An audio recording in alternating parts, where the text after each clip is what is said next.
but I want to try and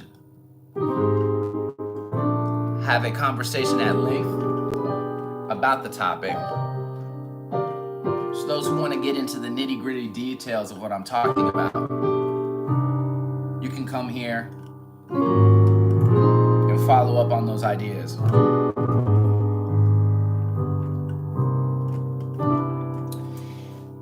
getting distracted by the playing. But this might be a 10-minute conversation. This might be an hour-long conversation.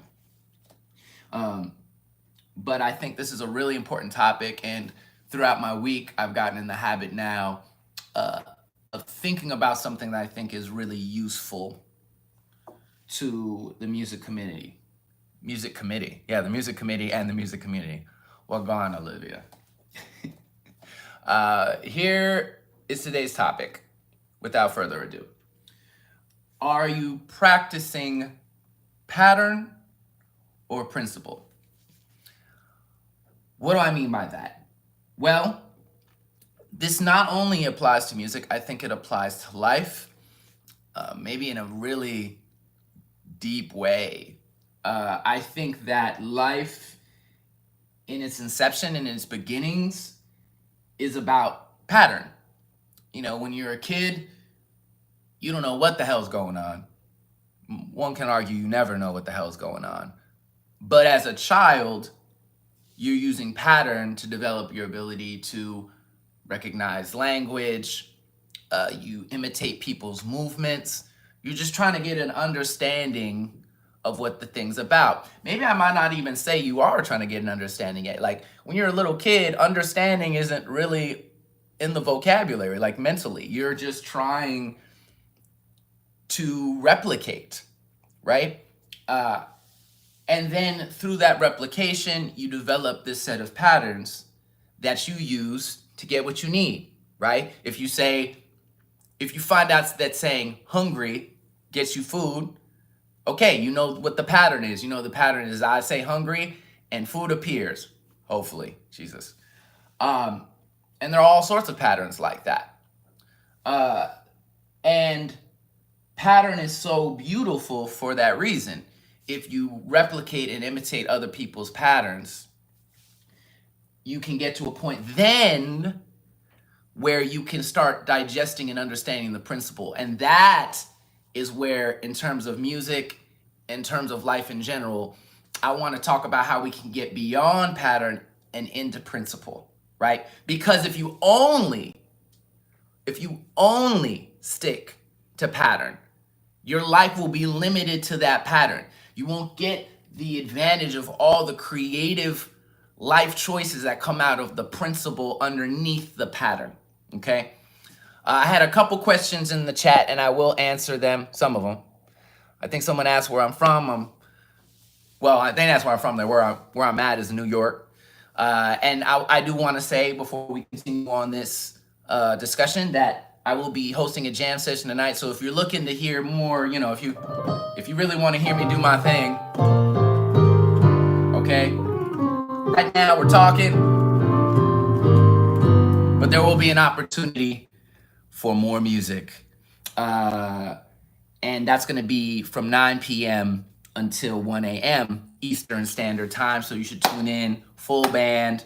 We're hanging out, we're jamming out. We're playing all different types of genres. It's a great time. And we're going to be talking a little bit about this as well. So are we practicing pattern or principle? Okay, let me give you two simple examples for all the musicians out there, both players or enthusiasts. Let me give some examples. The simplest ones I can think of. If you play drums at all, you may have heard of a thing called a paradiddle. Right? And what is a paradiddle? It is right, left, right, left, left. Okay? And that's the pattern. But what is the principle? The principle is right, left, right, or right, left. And from that pattern comes all sorts of other stuff, which is so beautiful and powerful. Because from a paradiddle, right, left, right, left. Okay, now you can say paradiddle, right, left, right, left, right, right, left, right, left, right, left, left, or paradiddle diddle, right, left, left, or just diddles, right, left, right, left, which is a roll. And that's a double stroke roll, or just right, left, left, which is a single stroke roll. And once you understand the principle, now you have this wealth of opportunities creatively. Okay, so the other example I'll give, if you've played any instrument melodically, okay, any instrument, 5-1, C major to G major to C major, okay, 1-5-1, okay, so you'll learn that pattern in classical music, you'll learn it in jazz, whatever. Okay, that's a little bit of a more jazzy way of approaching it. But then once you understand the pattern, now you can manipulate it in a million ways. So as I said, here, right? But what is the principle of that, right? This idea of tension and release, this idea of stepping away and then coming back home. You can even delay the journey. You can make the journey longer. So if you go here, but then you go, okay, or whatever,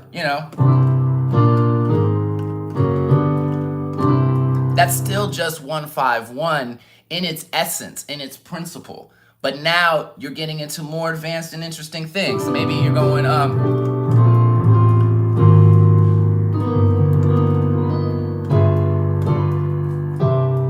in my mind, that's still just 1-5-1. Okay, and there's a million ways to approach that. Or a jazzy example might be,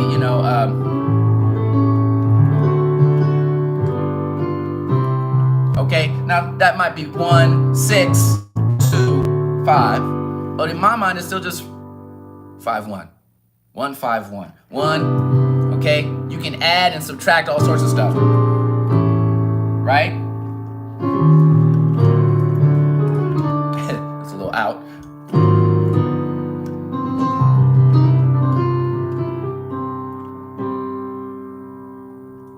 Some real jumps, yeah. Damn Skippy, we jumping. Good to see you, Christian. So the point I'm making is this. Again, from a pattern, and all of those are also patterns, right? That's the other wild thing. Once you say, okay, you could call this, that's a pattern. But what makes it work? What's the underlying principle that allows it to function? So I want to encourage anybody out there, again, both in music and in life, to say, is this a pattern or is this a principle? Oh, this is about to get deep. Because listen, let's just talk about our lives. Let's just talk about how we're moving in the world. Because a lot of the ways that we exist is in pattern. You've habituated certain things that you do. You have a pattern. Maybe you have a pattern about how and when you get up or when you go to sleep. You have a pattern of like how you communicate with people. And if you don't understand the principle, you're going to be limited in that conversation. Like, why am I doing this? What makes it work? What makes it not work? I'm trying to think. I feel like, a lot of us get up early in the morning because someone else told us to. I don't, but I heard other people do. They get up when someone else told them to get up. Okay? And to me, that's stupid. Now, if it's working for you, then keep doing it, right? And through doing it over time, you can start to understand what the principle is, right? But if you just doing it because someone else told you to do it and you cranky throughout the day and you just mad at life, then don't do that shit. Find another pattern that is actually in alignment with what you want to create for your life. Okay? If you've been told to say certain things in conversation or behave a certain way in your relationships and you're not getting the results you want, stop it. I know it's easier said than done, but stop it. Adapt and connect to the patterns that are meaningful to you And it's really important that you connect to the pattern first, because if we wait till we understand everything, we'll never get started. So connect to the pattern first.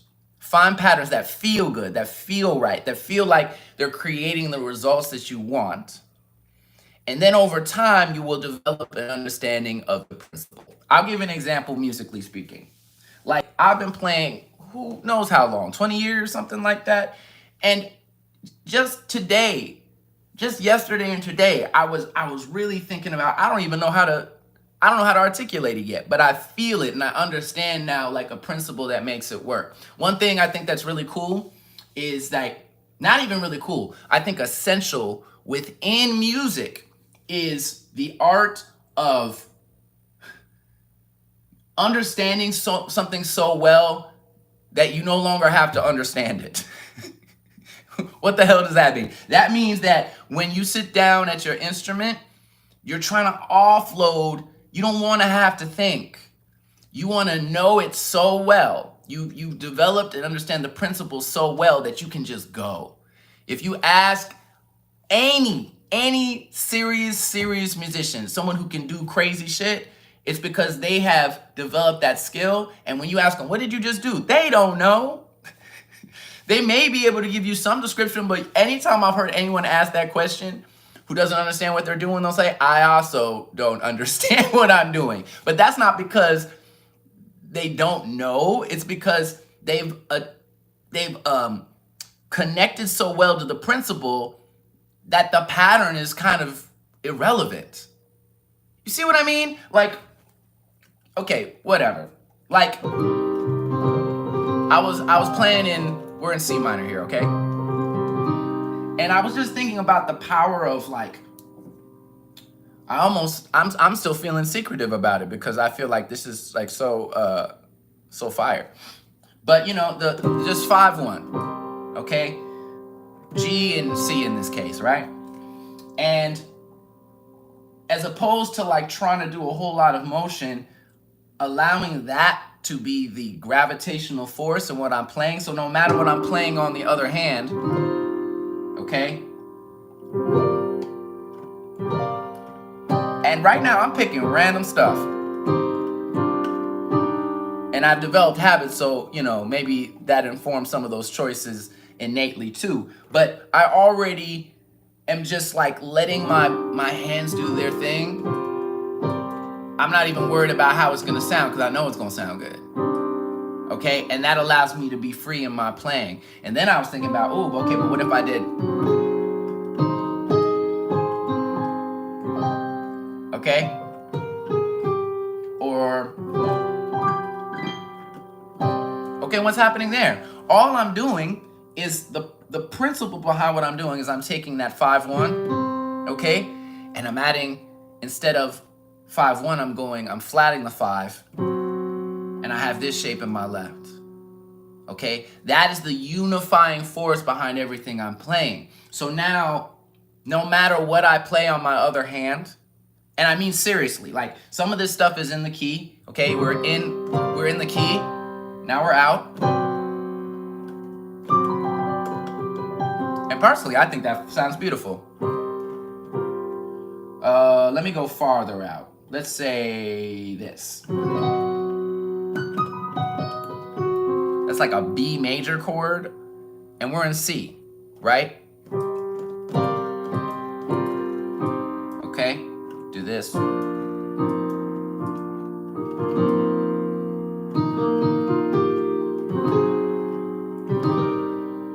Right? Okay.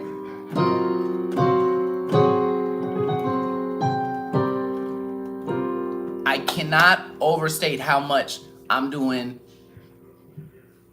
semi-random stuff on my right hand. Like I'm using my vocabulary of like shapes, but I'm also just like, what about this? And I have no, it is not, at this moment, I do not have a full, in my ear, awareness of what's gonna happen next. I'm just allowing, through the principle, for the music to surprise me. Okay? Think about that for a second. Let me try and see if I can answer some of these Somebody's here a question. We have a lot of people in the chat. Okay. Right. I love the quotation. I knew you would hear me, Christian. If you wait till we understand everything, we'll never get started. I did try to linger on that because I thought, you would know what I'm talking about. You know what I mean? Give it some space. This is huge for singing too, Olivia says. So many people are singing what their musculature does. And if you want to have a new lick and actually sound good, you really have to commit it to feeling structure, since you can't see the keys. Okay. Y'all like and subscribe if this stuff is helping you. That's right. And the cosign. We appreciate you, Olivia. Information on point like a pyramid. Hey. Yo, that's the homies right there. Appreciate y'all both. Absolutely. I really think this is again, the principle is larger than music. You can apply this to music, but you can apply it to anything in life. And really asking yourself this question: am I in a pattern or am I in principle? Ooh, I like how that sounds. Am I in a pattern or am I in principle? Super, super important to know where you are in that process. Because again, it's okay. You may be in pattern. Okay? Now, if you're in pattern and you don't feel like you quite understand the principle, that's okay. Now you got to ask yourself, does this feel good? Does this feel right? Is this creating something for me that I want in my life? Okay, so same thing applies to the music, right? You play a pattern, and some patterns just don't vibe with you. You know what I mean? Some of my choices, you may not even like it, whatever. If that's too out for you, that's too out for you. That's right in the pocket for me. But if that's too out for you, I ain't mad at you. Maybe you want some good power chords. That's not meant to be a diss. I mean, seriously. Power chords are fire, okay?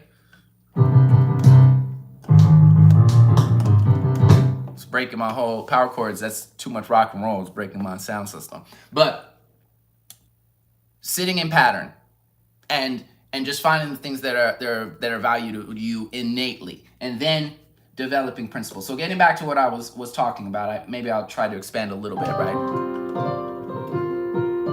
So again, I'm just playing the 5 and the 1. And for me, why is that so important? Like, regardless of anything on the top that I'm adding structurally, okay? To me, the principle is creating this foundation in the resonance of the key, okay? Everything outside of the 5 and the 1, now we're talking about coloration, we're da-da-da-da-da. But no, if I can rest myself plain and simple in 1, 5, 1, okay? There's all sorts of other things I can do to create color, to create texture, to create emotion. But I know that this is gonna give me that strong foundation, okay? And if I want something that sounds jazzier, if I do a tritone, jazzy / gospel-y, because in gospel, in blues, that's what you're doing. It's crazy how simple it actually is, but it sometimes takes years and years and years to get to the point that you can distill all these patterns down to the connective tissue, down to the thing that makes it all function and work.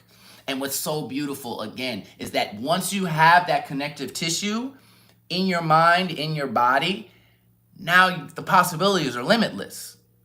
You know what I'm saying? Like, I don't know. I think we pick up principle innately often. I'm going back to thinking about language and how it's like, okay, maybe the first thing you learned to say was hi or hello, but they're just greetings, right? So what does that signify, right? You could say a lot of things. You could say howdy. You could say hello there. I don't know. I didn't say I have good examples. I just said, like, you can extrapolate now. Salutations. You can say all sorts of things to indicate you're trying to make a connection, right? Or start a conversation. Develop rapport with somebody. Give them heads up that you're trying to get their attention. Those are like, to me, the principles of what a greeting is. I haven't thought super deeply about that, but innately, I think that's what we do. And you can play with it and do all sorts of things because of that, And even in some cases, it's making me think about how if you dig deep enough, now you have a whole nother context, right? Goodbye, we think of like, I'm leaving, right? Or you're leaving, like, just like, all right, this is over. It's like an ending, right? But apparently, I don't know how apocryphal this is or not, but it comes from God be with you. Goodbye comes from God be with you. So that's like a different dimension to like the significance of that phrasing, and like, okay, let's play with that. I actually think that's also where slang comes from. Yo, DJ, what's good? Good to see you. Like, that's where slang comes from, right? Because maybe someone started saying that's cool, or actually, you know what? Let me go on the other side. Like, that's hot. You know what I mean? And then from hot, someone might say, oh, yo, that's fire. You know what I'm saying? Or flames, fuego. Like, whatever, that's stovetop. Like, some sound better than others, right? But ultimately, that's how language develops. You can now be creative, right? And I think that's the goal. You're able to be creative. When you understand the principle, you can be more and more creative. And for me, this is the bigger piece of it for me, is I'm trying to get out of here and get into here, get into the world, not be so caught up in my patterns or even the principle that I'm not able to just like improvise and exist. That's what I want to do. I want to do that in life, and I want to do that in music. And I want to encourage you to do that too. Okay? So, I've been like getting in the habit now of being like, okay, is this easy? And this is really important. Like, it's weird because I feel like we go through the hard to get to the easy. One hopes. If you continue to work on a thing, for a long time, it might be hard, whether we're talking about an instrument, whether we're talking about like communication and relationships. Shout outs to everybody.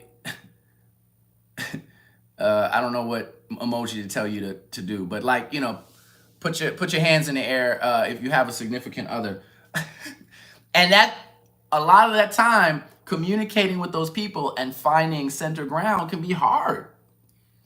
But the more you know a person, the more that you get behind the principle of what makes y'all relationship tick, the more peace ideally you have, I think. But you have to go through the hard in order to get to the easy.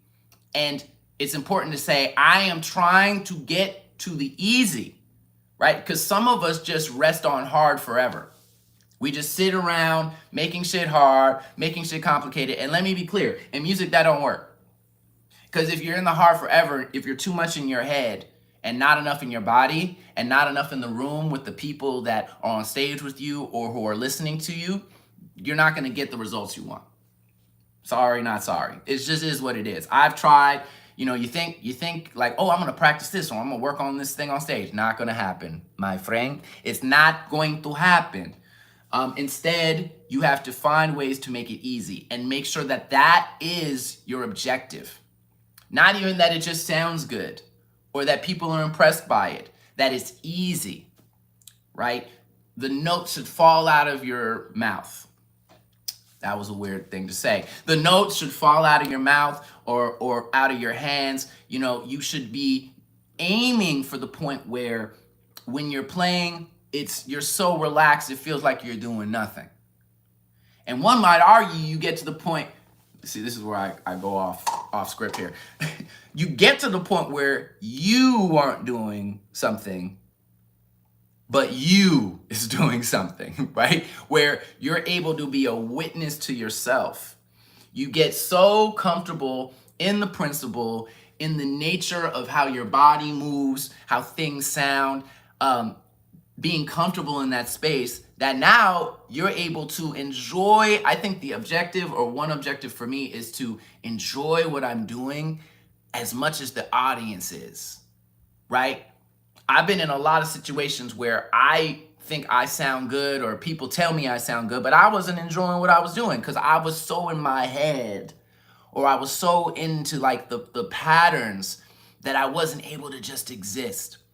So to me, that's like flow state, getting to the point where you're like, all right, oh, I'm here. And it's like, oh, I feel like that happens all over the place, right? I think that happens in sports, like whoever. You want to talk about Kobe Bryant, or you want to talk about Steph Curry or LeBron James, or the people who are the greatest, right? They spend all this time operating in pattern, right?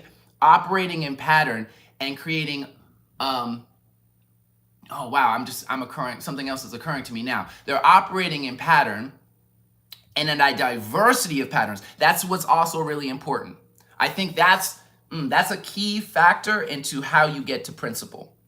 Because if your pattern is too narrow, it makes it very difficult for your body and your mind to really understand what the principle is.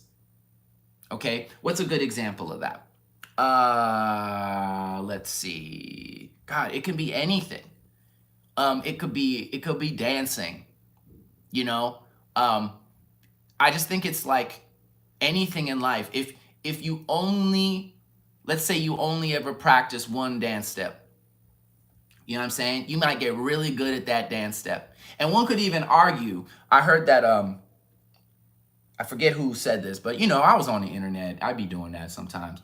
And someone was saying that if you meditate, as in focus deeply enough on one thing, it doesn't matter if you're like staring at a cup for long enough, meditating on that cup or a table or a dance step. But if you stay in that meditation, something happens that is similar to revelation, is the way they said it. And I thought that was really powerful, is that the depth into one thing, one idea, like a cup as an idea, or a table as an idea, or a dance step as an idea, can create revelation.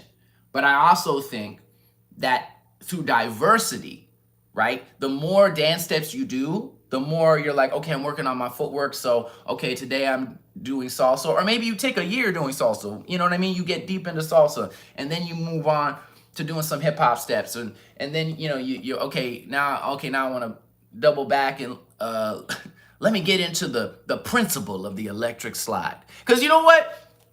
See, I'm going off on a tangent here. But, right, the electric slide, there's like all sorts of line dances that the electric slide is an example of, all right? And if you practice the electric slide, it makes it easier then to develop an understanding of the practice of the line dance, of different types of line dances, whether it's country or whether, it's like the universal black dance known as the electric slide. So no matter what, you're grounded now. The more you do it, the more you're grounded in the principle. All right, let me try and get back to earth here. The point I'm trying to make is my experience, now you're going to have to trust me on this, is that the more you develop a diversity in your patterns, the more you will be able to distill down to a principle. Okay? So what that means to me is that exploration for the sake of exploration is absolutely valuable, beneficial. I've been playing a lot of drums lately. For those who don't know, I'm a multi-instrumentalist, so I play a lot of things. I play keys. You hear that? Yeah, that's me playing keys. I play, hey, enough out of you. I play drums. I play guitar. I play bass. I play some flute. I'm noodling on the saxophone. We're getting there. There's a lot of instruments I play. I rap. I sing. I make beats. I do all these different things. And it is through that diversity that I feel like I understand the principles of music. And because I have that diversity, anything I'm doing on another instrument, like if I'm playing drums, it always ends up back on the piano. And vice versa. If I'm playing piano, I find ways that I can apply that to the drums, right? Okay, but so here's what I'll say. And let me know if I'm losing y'all, okay? The orthodoxy, there's a set of things, set of patterns that we are trained to do because, well, hopefully it'll make it easier for you to like actually do the thing, right? There's a way you're supposed to, oh, I don't have no drumsticks over here. Oops. There's a way you're supposed to hold your drumsticks Actually, you know what? It's worth it. I'm gonna get some drumsticks. Hold on. Hold on. Don't leave me. Don't leave me. Please don't leave me. Don't leave me. Hey. Okay, so there's a way you're supposed to hold your sticks, okay? None of this fancy shit. The principle is, okay, in short, for those who don't give a damn. Yo, Ken, what's good? Good to see you. Is, you got this fulcrum, your index finger and your thumb, where your control is coming from, and then your other fingers are supporting that main point of control, okay? And then you can put your hand down like this. There's also, a lot of people that play this way with hand up and you use more of your fingers. There are different techniques, but these are like standard techniques, okay? So when you're young and playing the drums, you're gonna focus on getting that down, right? So you develop familiarity and like intimacy with one pattern, okay? But then when that gets comfortable, advanced players will start being like, well, what if I what if I turn my hand slightly, or what if I like started like, this is called the push-pull technique. There's all sorts of, what if I use my hand like a whip in order to get more volume, you know what I'm saying? That's called Moeller technique. These techniques come out of body awareness, out of like developing a greater sense of the possibilities through exploration, right? So I've been working on doing silly shit. So aside from like, just main technique, I might be like, what if I play like this with my hands upside down? Now you gotta be careful, don't hurt yourself.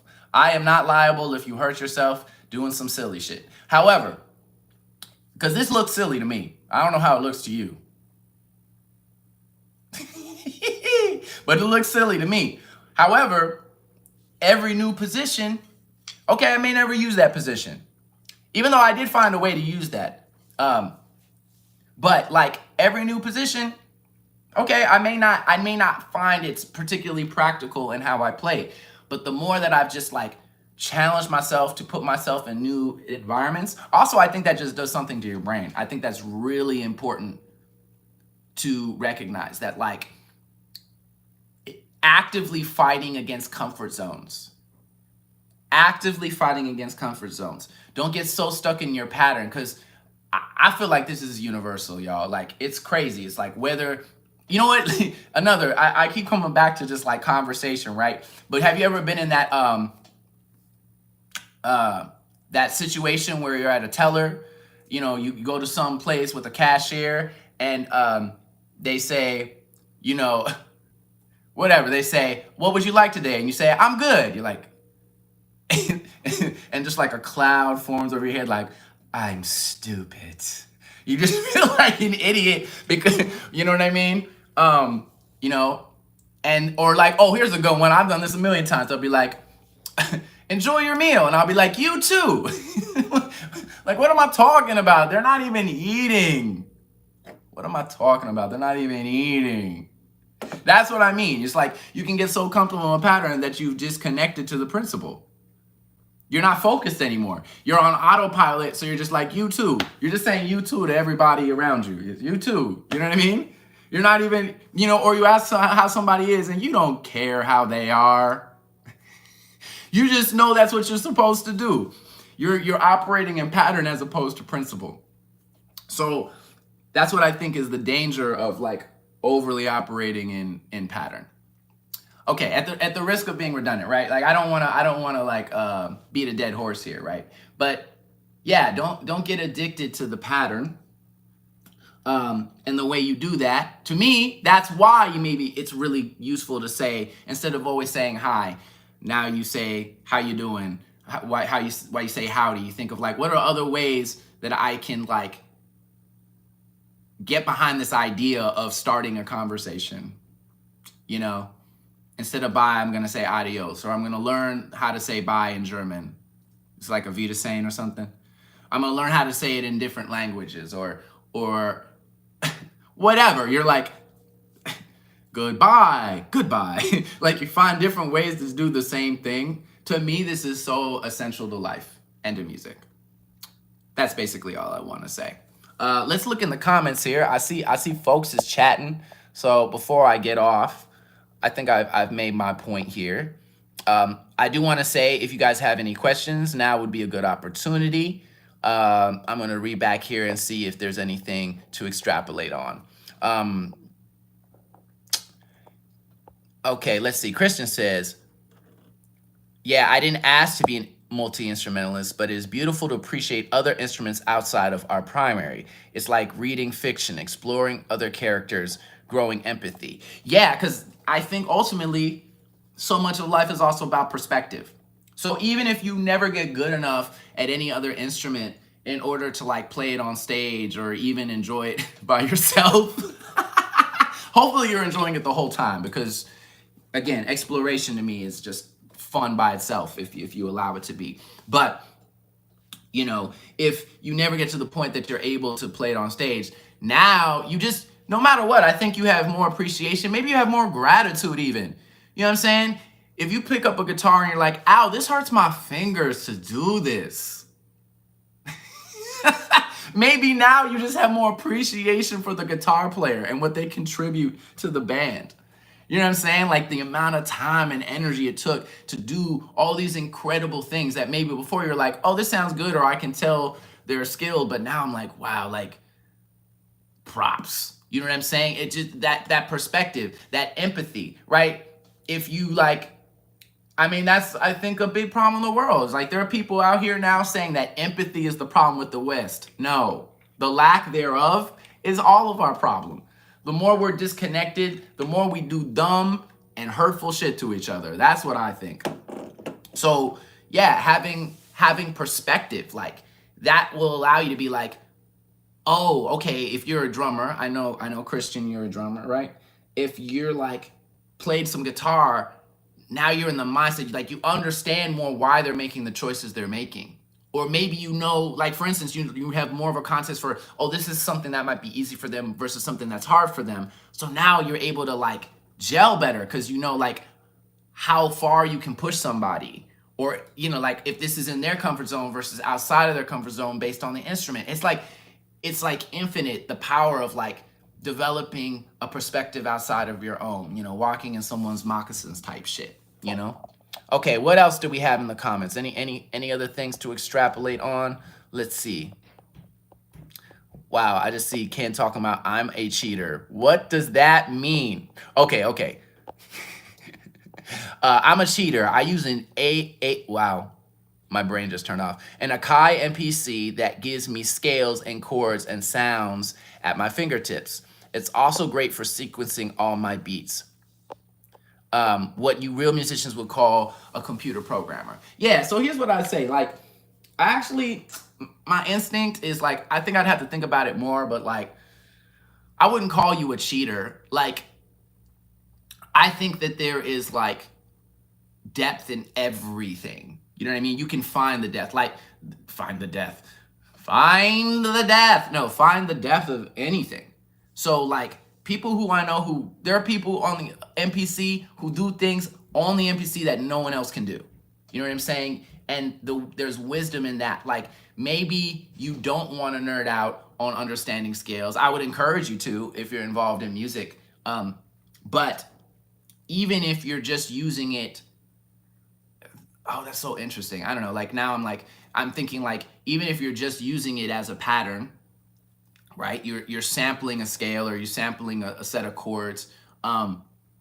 You're still able to develop a principle for like why that works inside of your music, right? Like you chop up four chords and you move them around in different combinations, and you'll start to feel in here. It's like, oh, these ones work and these ones are not. You know what I mean? Like there's kind of no way to escape it. Well, maybe there is a way to escape it, but but if you're looking for it, I was gonna say, like, I feel like a lot of people, most of us maybe operate in pattern as opposed to principle, and we spend our whole lives like that, and then we're upset when our shit ain't working how we want it to work. But we don't have to. So you can get super detailed oriented about an MPC or anything else. And you know, like, don't let people like pressure you, because that's the other thing. People's egos get involved and they're like, you should do this, that, and the other thing. It's like, well, if it gives you a life meeting, then. And by the way, computer programming is a deep ass subject in general. So like, you know what I mean? There's no lack of depth there. LOL. Olivia with the greetings. Enjoy. You too. Also with you. Also you. What's shaking? How's it going? Yes. We need more in the world. The next jazz jam. That's a good question, Christian. I like, you know what I'll say, Christian? Every jam is a jazz jam. Oh yeah, okay, Olivia, we can talk about the principle for 251 in a second. And that's a perfect example of what the fuck I mean. To me, people get so caught up in genre, but to me, a genre is an ethos.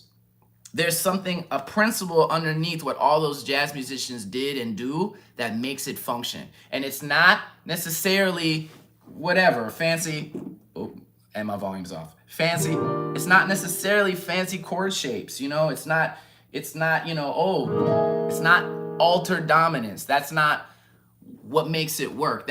That's a symptom of what makes it work. But to me, and why I'll say that every session I do is a jazz session is, number one, it's improvisational, right? That is the key, one of the most key components to jazz is the spirit of improvisation. Or another way, I think improvisation is simply adaptability, adaptation. We're all improvisers. We adapt all the time. And the more jazz to me is the art in getting comfortable with adaptation. Being able to like seamlessly be like, oh, we're here now. Okay, oh, that was a mistake, but we're gonna make it sound good. We're gonna take that note and combine it with some other notes that now it sounds intentional when it was a mistake. You know what I mean? You stumble on the block. I know everyone's done this. You walking down the street, you accidentally trip and you almost fall. I feel like everyone does this innately, and you never don't look stupid, but it's better than if you just tumbled and fell. You kind of stumble and you like, your body innately does like a whole like dance routine until you're back on balance, and then you just keep walking, because you can't sit there and like acknowledge that you know what I mean? You got to keep it moving. For your own embarrassment, you're just like, well, hopefully not everyone noticed that. But the principle of adaptation and getting comfortable adapting, being so comfortable with whatever note you hit that you're not distracted by it and therefore make more mistakes. You're able to be like, okay, well, what else? What if we did this instead? Finding neutrality in the music. That is why every session to me is a jazz session. Oh, and then the other principle, the two principles to me that really make jazz what it is, and this is going to lead really nicely into talking about 251s. Everyone's favorite 251s is being on the edge of your abilities. So to me, honestly, a lot of why music that we call jazz to me isn't jazz, hot take, is because they ain't challenging themselves. They're doing something that they've played over and over and over and over, and they're not taking risks. To me, risk, both in jazz and in life, is essential. And if you're just playing it safe, you're making it sound to people who don't know better like you're taking risks, but you're not. You're playing the same patterns that you've played over and over and over again, and not allowing yourself to do things outside of what is really comfortable. If you're only playing Charlie Parker and jazz, like whoever, okay, you've been studying John Coltrane forever, so you can perfectly emulate what John Coltrane did. Well, then that's not jazz music to me. Coltrane was playing jazz and you're playing Coltrane, but that doesn't mean you're playing jazz.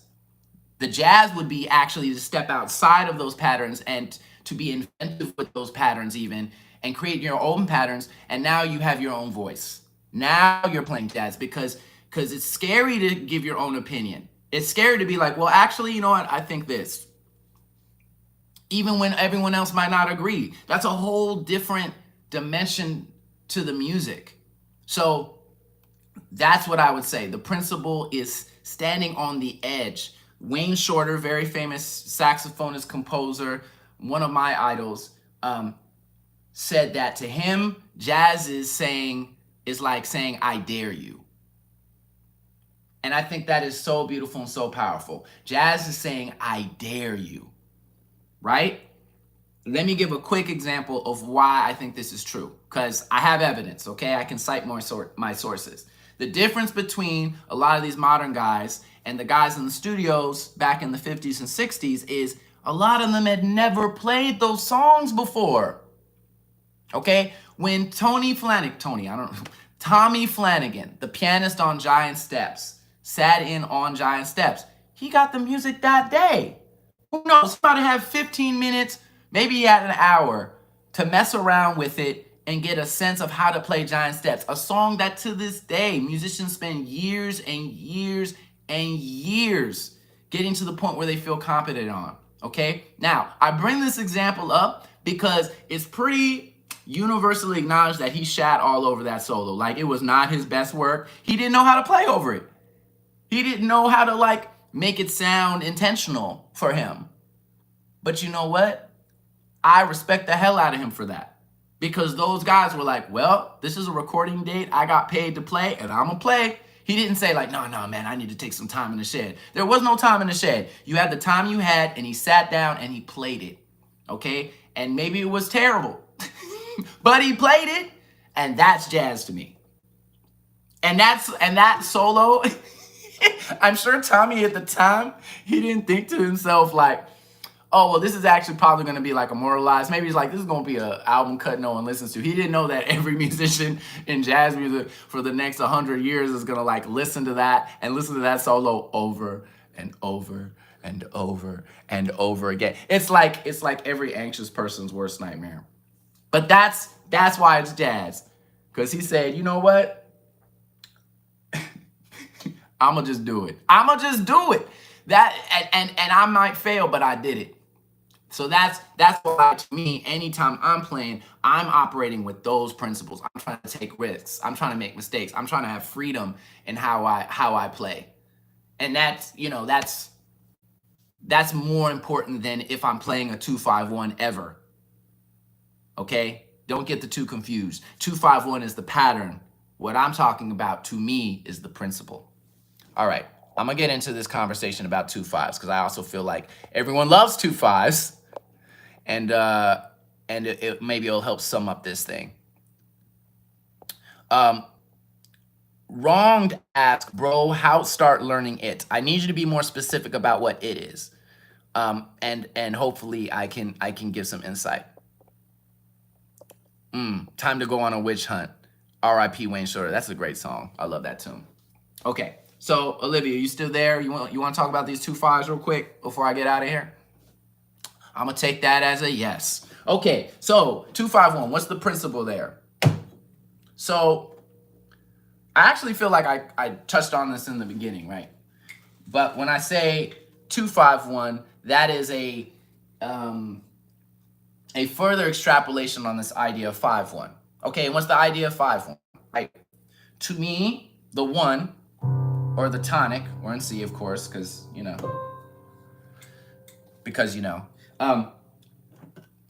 The tonic, the 1, this is the gravitational force.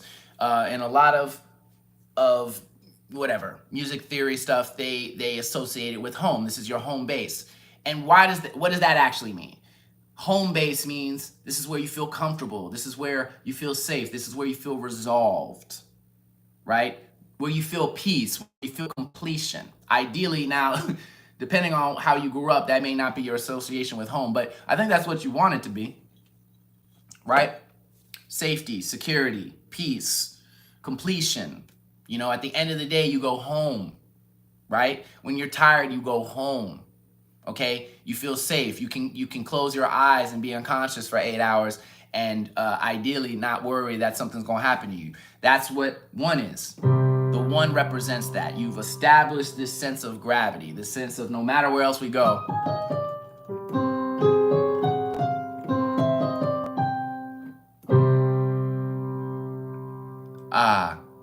Resolution, completion, okay? So The principle of the one to me is that, in short or in long. And then the 5, what is the 5? Okay, the 5 in Western harmony, okay, they consider that the tension, okay? In a film, this is like the conflict. This is the thing that creates drama. Like, what's funny is we've heard it so much our entire lives, we may not even be able to understand what it must have been like when they discovered this. You know, like all those like Europeans was at the symphony hall, and the first time someone was like, they were like, woo! That's crazy. That's crazy. You hear that reharm? Woo! I'm gonna play it again. Woo! Nuts. Insanity. That's crazy. You hear how he like, you hear how they like, woo! Every time. I'm like, oh my God. If I just imagine myself like in the Victorian era hearing that, like, yo. Like, can you imagine like someone was sitting next to their homie like, yo. Like, you know what I mean? Like, they look at each other. You know, you give that knowing look when you hear something at a show. Anyway, this idea of tension, this idea of this duality, the yin and yang of tension, release. So to me, that's the principle. Okay, so tension and release as the concept. So there's the release. And a lot of times I find that the release can be more specific than the tension. Okay, there are a lot of ways to create tension. Now, technically, if you go, that was a collection of random notes. Okay, but it serves the purpose, right? So I think that's really important to know that if you just lay your hands down, you know,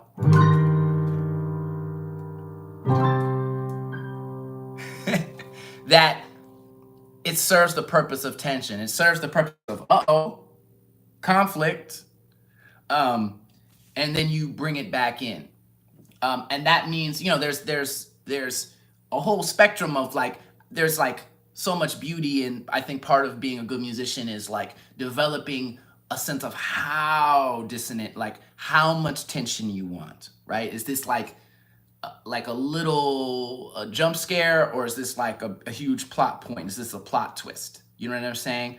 And if you look at TVs or movies, you see this all this time. Like they'll have little things that are like, oh, oh. But then the end of the series or the end of the season is going to have your big cliffhanger like, what? What? You're going to have something that's like more dramatic, right? And maybe that's your, like, no, he didn't. Versus something that maybe is a little less, right? So maybe this, the 5-1, that's like a daytime TV show or whatever. Okay, maybe this.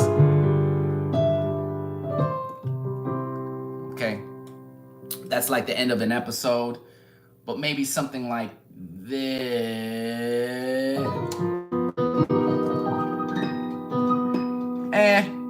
To me, that doesn't even sound that intense.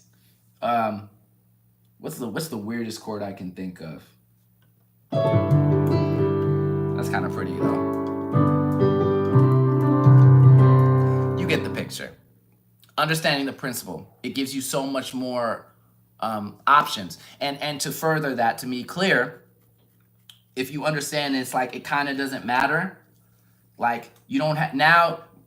Like what's so wild is in the 5-1 dynamic, the 5 doesn't have to be the 5. Like the 5 could be anything. You know what I mean? Let's say, you know, it could be that was the flat 3, E flat. I went from C to E flat. Now there's some other things that's helping those things feel connected, like voice leading. We're not going to get into voice leading today. But there's some tactics that I have, a principle that I have that allows, no matter where my hands fall, for it to still sound reasonably connected and not just like random disjointed nonsense. In my opinion, you may still think it sounds like random disjointed nonsense, but is that clear? So like we've gotten to 5-1. Now let's talk about 2. Okay, everyone's favorite. Again. Hey. One more time. Okay, so 2-5-1. What is the 2 then? Okay, so yeah, I meant to do that. So the you know, I think I've heard it described as leaving home. Okay, so like the 2, you know, if you have 1, you leave home. So it feels like okay, but it doesn't necessarily like it has interest, but it doesn't feel like your main source of tension. It's leading you into the conflict point of this story. Okay, so to me, now you have this triad, this relationship, this triangle of relationships, which the principle now is in, and you can do this in your playing and in songwriting, right? It's like, okay, well, what represents my home? This is one way to think of music, right? Like there's infinite ways. You have well, like, what is representing my home here?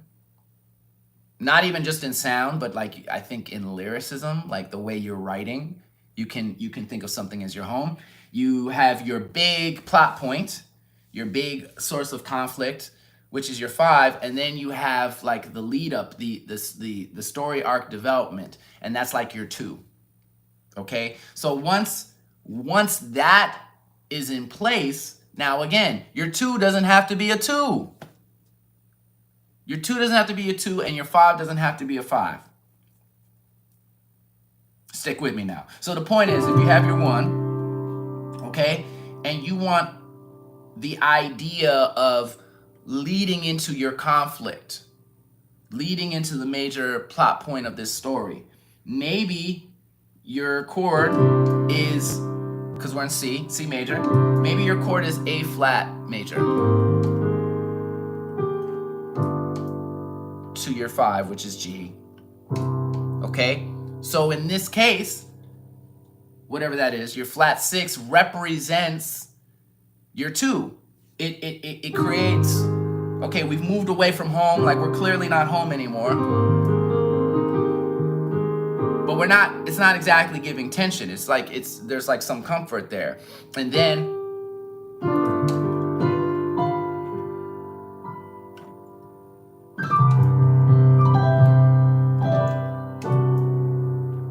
that's a little tension too. Little surprise ending after the credits. Marvel Cinematic Universe. So again, that's how I would conceptually, principally think of a 2-5-1. And there are patterns that are very common within a 2-5-1. If you take it very literally, you're like, okay, here's the 2. Okay. Using ideas such as voice leading, you might go like, okay. Or you might be like, you might have heard of something called a tritone sub. So you might go 2, which is D minor, 2, the flat 2,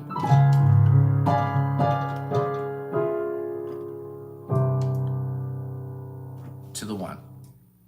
Okay? So again, you start with the patterns, get those patterns down.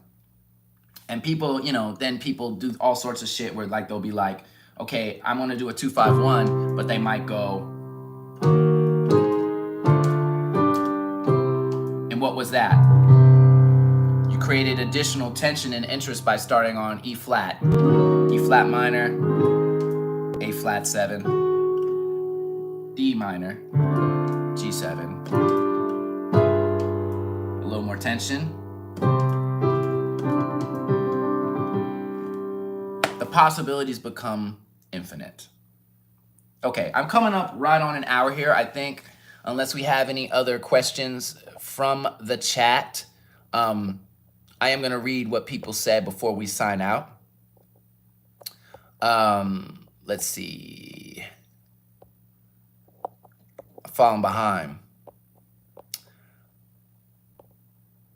Hi, I kind of busy guy with my works and responsibilities.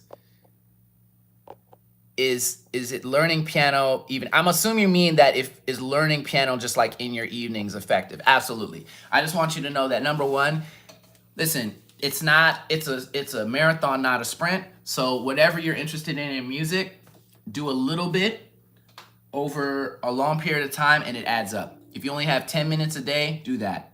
Sometimes it's more beneficial to do that.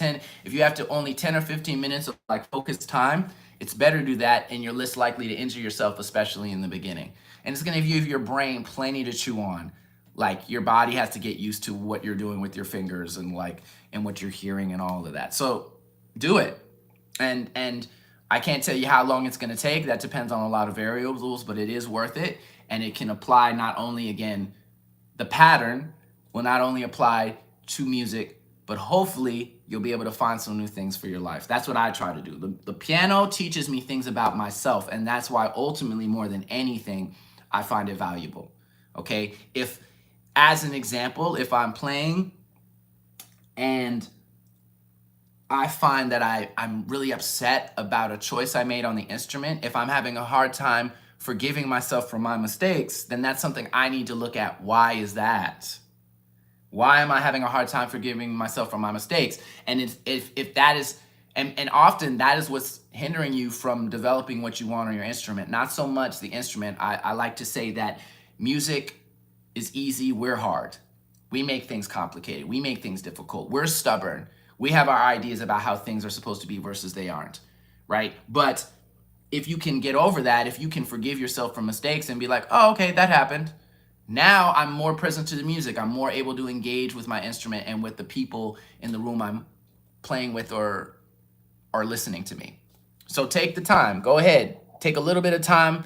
And at some point you may be less busy and you have more time to like get deep into it. It's also a great idea, I think, especially if you're busy and you have a little money, like get a teacher and get some guidance. Like there's no shame in that. That's like really beautiful and powerful to have someone like saving you the effort of like having to figure everything out on your own in the beginning, especially give you foundation.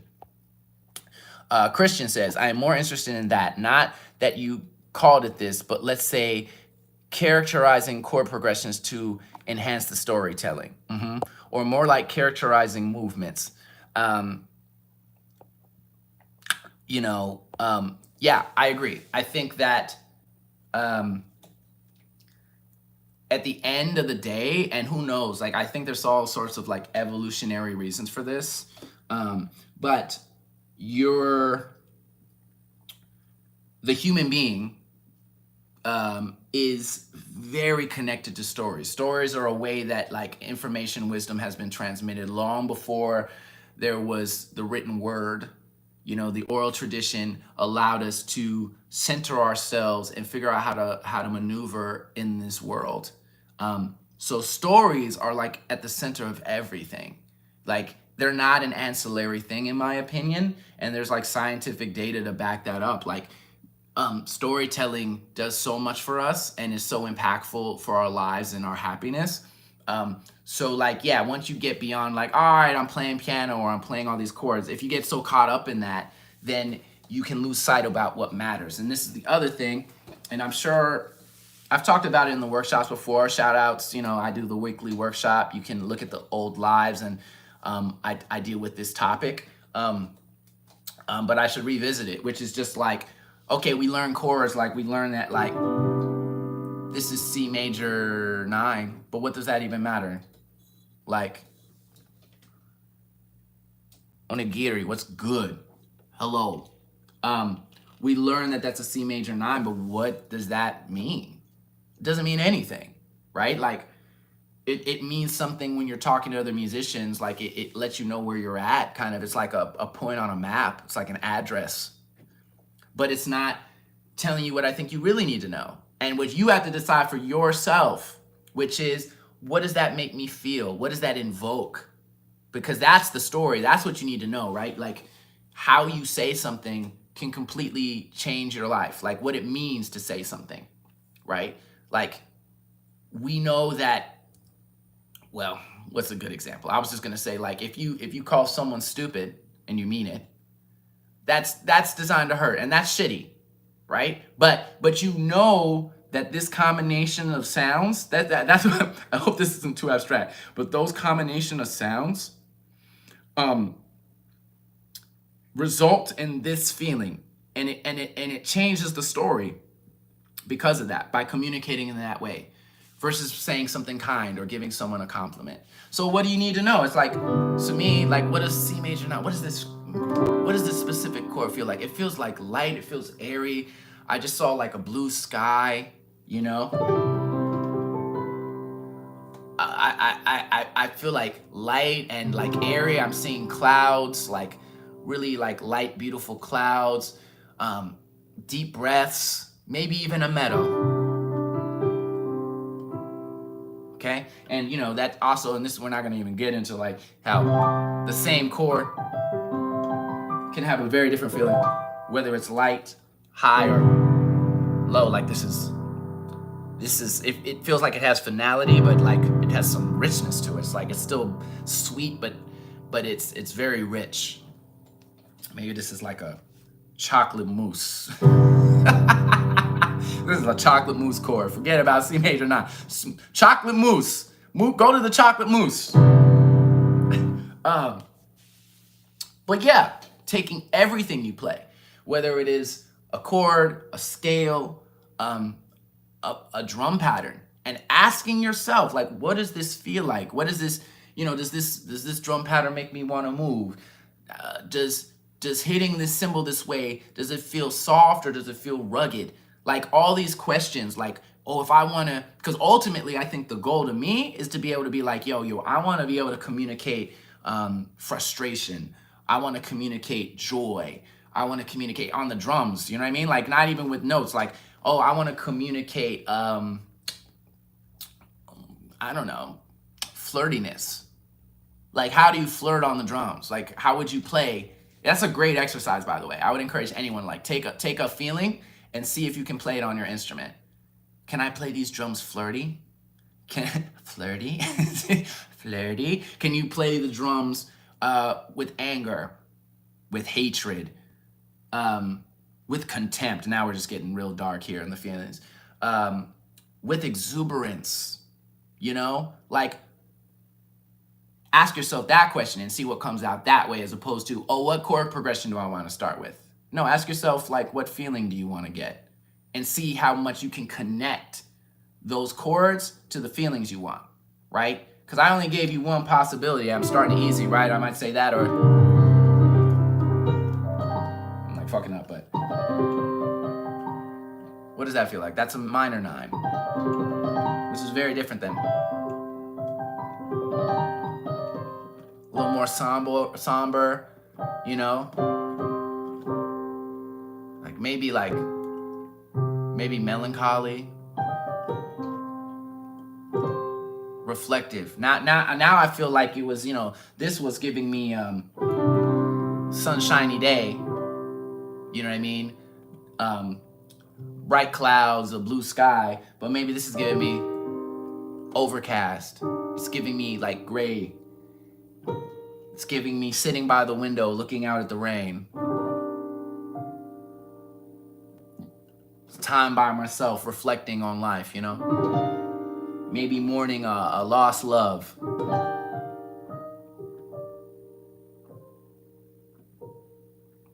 Okay? And that is just my interpretation. So you're going to find your own interpretations. And it's so important that you find your own interpretation so you can create the art you want to create and tell the story you want to tell. Okay, we're at 69 minutes, so I think that's a perfect time to go. Thank you all for tuning in. I hope you got something from this. I hope you watch it again. I'm going to make it public, this stream, and this discussion, so that we can revisit these ideas. I thank you so very much. Please subscribe if you haven't already. Trying to grow this channel, get these ideas out into the world the best I can. Yeah. Are you practicing pattern or principle? I'll leave the rest to you. Until later. Oh, hey, come hang out at the jam session tonight, 9 p.m. to 1 a.m. Eastern Standard Time. Full jam session, full band. We'll be hanging out, making all sorts of music. Appreciate you so much. Appreciate you, Christian. Appreciate you, Olivia. Appreciate all the other homies that popped out. The homie Ken, DJ, some of my regulars who I love and appreciate so much. Thanks for hanging in. I know I've been gone for a little bit, but I think I'm back in action with some more face-to-face time and conversation. So tell me how y'all liked this. Please like and subscribe, all that good stuff, as I said. And I'll see you tonight, I hope. Peace.